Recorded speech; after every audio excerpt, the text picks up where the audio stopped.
We did have a plan to talk about America 101 originally, but the thing is, I was incredibly ill at the time, and I didn't feel like it. And now you've waited graciously until I'm incredibly ill again. But this time it's a different department, so we're fine.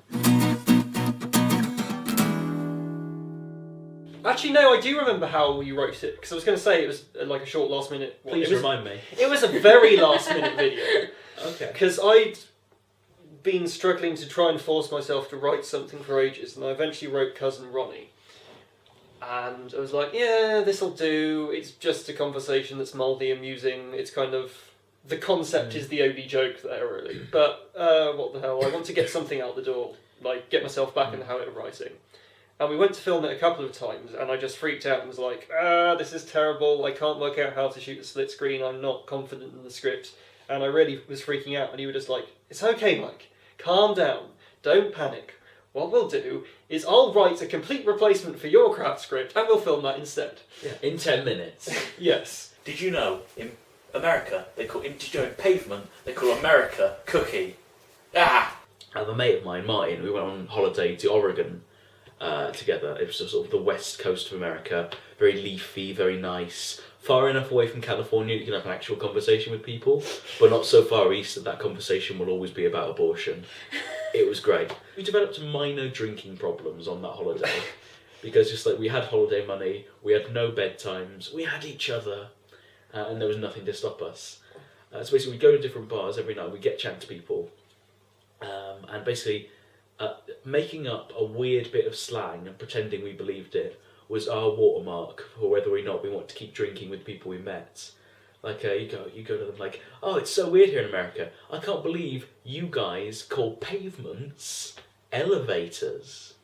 And then they either laugh or you move on, you have a couple more drinks, maybe try and go in for a bit of a snog, or they wouldn't laugh and you'd move on to the next bar and the cycle would begin anew. So that's how the inspiration for it came about. It's basically a script born out of deep sexual frustration, as are most of my creative endeavours. I'm happy that you've been on holiday. I'm happy that you've been on holiday, but do we really have to assist to every snap of your holiday shots on the holiday that you went on the holiday that you took with camera? Oh, but it's such a fascinating country. I was very homesick when I came back. Not for here, obviously, for America. Yes, homesick for your true spiritual land. My spiritual home. For me, it's kind of like, you get like what you would describe a bit like a weird feeling of deja vu for your own home. Like you come back and everything's so familiar, it's like you've been there before. Because you have, and you're a little bit smoother and a little bit faster at doing everything you weren't on holiday. It's like when you get to that stage, you've had like about a pint and a half and you're a little bit pissed. Everything's a little smoother, like you're in the Matrix going, ooh, make a cup of tea. I know where everything is. I don't have to turn my head to see this. Hi guys, we're back. She shut the door on me. 102 was written slightly differently to 101 though, because it was written ahead of time, which is Always a mistake. always rare. Dreadful. Yeah.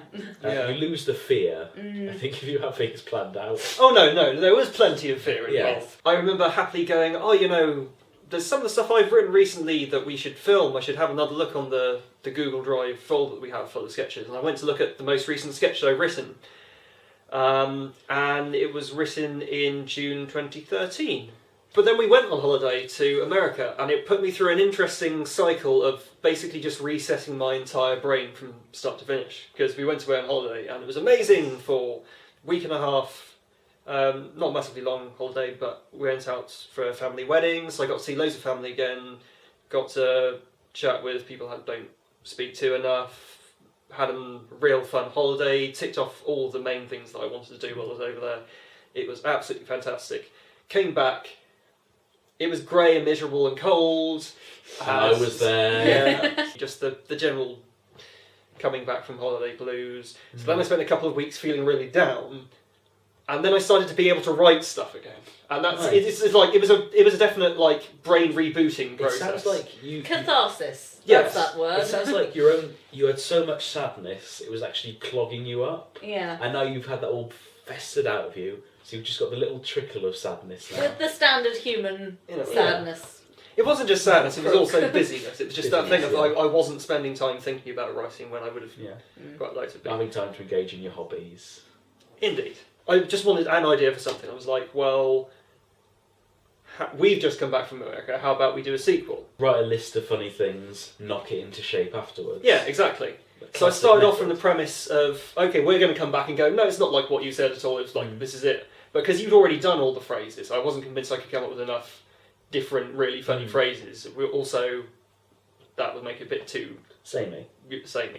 So I went, well, how about America is some kind of weird futuristic culture where they have, I think they don't have pavements, they have jetpacks, kind of trigger that off. Just like the incredulous jetpacks. And Alex, I don't know how you want to be reacting at this point. I'll react. You'll know when it happens. So it's going to be this whole futuristic sci-fi thing with tons of weird inventions. And then I asked Vikkie for other suggestions, and you came up with a few more weird cultural things. Yeah. So then it spun out into the whole just, I don't even know what this version of America is, but it sounds like a fun place to live. I think that kind of sums up the difference, though, in not quite sense of humour, but like approach. Because with Alex Writing 101, it was very much what funny sounding words can I put together and what expectations can I subvert? It was very acoustic. Yeah. But do I really have to sit through every sparse-dangled? Sparse-dangled. Do we really have to sit here and sift through every... That's hard, you bastards. Sit here and sift through every star-spangled second of your trip. Thanks for all the S's, dude. Assonance. Assimilation, assimilation. What's the word I'm looking for? Alliteration. Alliteration is the poor writer's tool to get things going. Whereas it's much more with me and kind of with Mike as well, although you're kind of in the middle, but it's the mental image that comes along with it. Ah, very sort of visual humour. Yeah. And the Space Needle totally is it. The Space Needle. Needle! The Space Needle. The Space Needle. Reset. Gryffindor. You write jokes that are intended for the sitcom you've not got yet. Yeah. That's pretty much it. Basically, you're writing for the sitcom that no one has yet offered you. Yes. Continue writing in this way, and eventually the BBC will be so strapped for ideas. Whereas I'm writing my style, I mainly aim to write pithy things that I can repeat back to myself when I'm in a home somewhere. Jimmy, heart,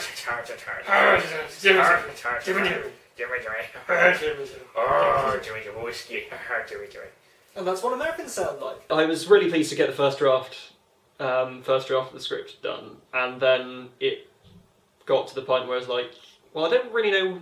I've got some ideas for where it might go, but I don't want the conversation to go on too long because I used to be in the habit of writing really long sketches all the time. And you basically wrote Deuteronomy and then submitted it and went, I've got a 5-minute comedy video for you guys. I was like, this is a treatise. And Vikkie said, just off the top of her head, why don't you do a thing where there actually is some weird science fiction alien society over in America, and there's like an alien tendril... Like a cutaway to a tendril in the corner of the screen or going... something. They know too much. You know, like that bit at the end of Yellow Peril. And so I started to write that, and I got about 12 words into writing that, and I was like Yellow Peril, or exactly the same as Yellow Peril.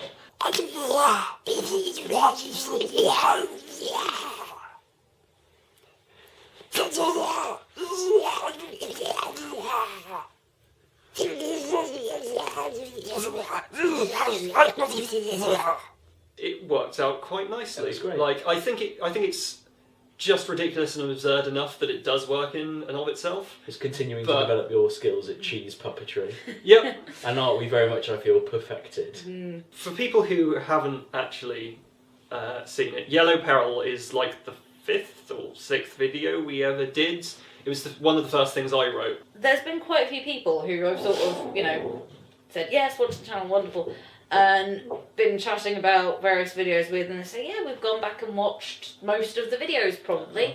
I think I've watched all of them, Yeah. yeah. Like Leon was saying, oh yeah, I think I've watched pretty much everything. Mention now. Yellow Peril, and they're all like, which one? That's like What? a combined Oh. 2 or 3 hours of... what are you doing with your lives? Keep doing it. I don't even watch our videos. Tell more people to do it. I've never watched a single video. Give we us put money. up.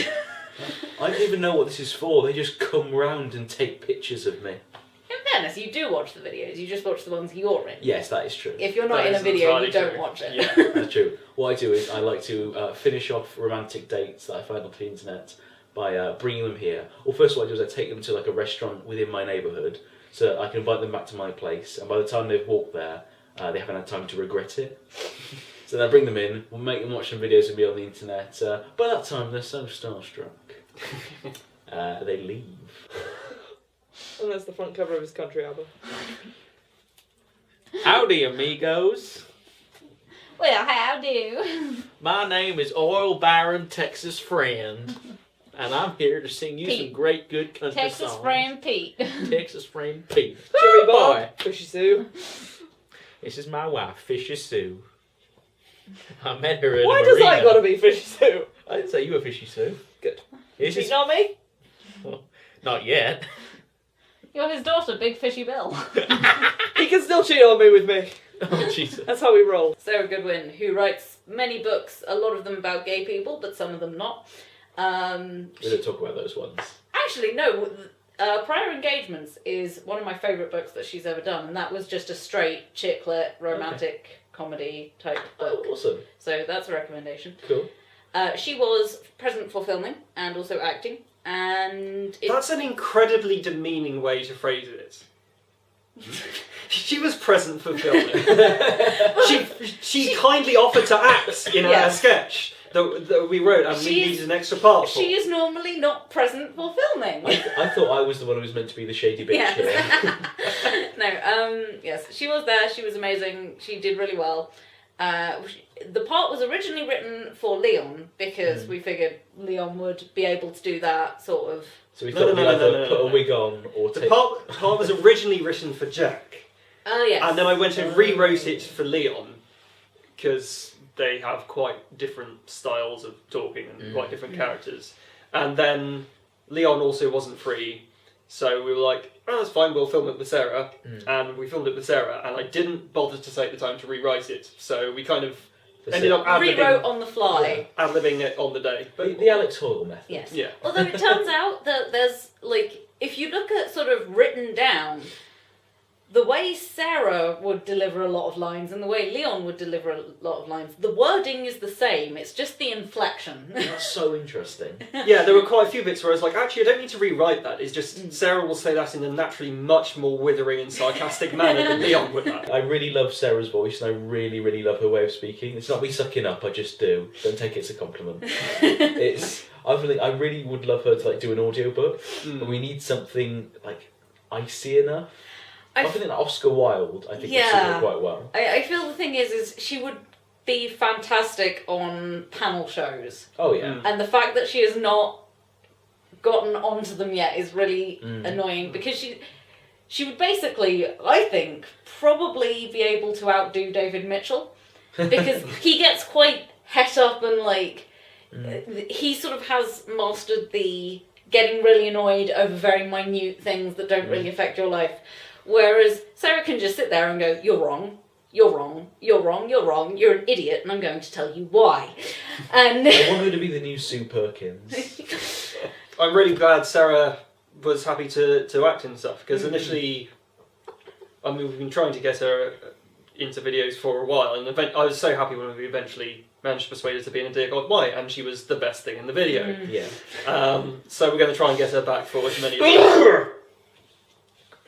Are you alright there? That was a sneeze. you sure? Yeah. I think. Is that what it was? It sounded like a self-inflicted amputation is what it sounded like. Should we do one more? You insatiable bastard. I don't know at what point people kept ejecting. We always used to be like, oh, you do a couple of takes to make sure you get it right. And these days, whenever I do go, that was great. Now do another one. Everyone was like, Mike, why are you such a bastard? It's just fun to point it out, I think, more than anything.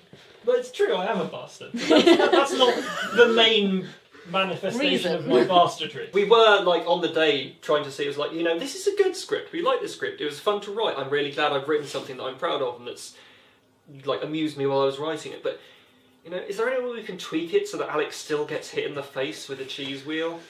Because it's just, there's that one thing that's lacking. Luckily, Sarah had a self-penned paperback of gay pornography and an arm. I think that's our next video. Is just 20 minutes of Sarah throwing things to hit Alex in the face. All her books have like massive spines. In fairness, most of her books are ebooks. She'll print them out, lash them together into a block. Just a ginormous, like, 10,000 page piece of. I think I want that on my tombstone. Just Alex Hoyle. He was battered to death by a pornography wielding lesbian.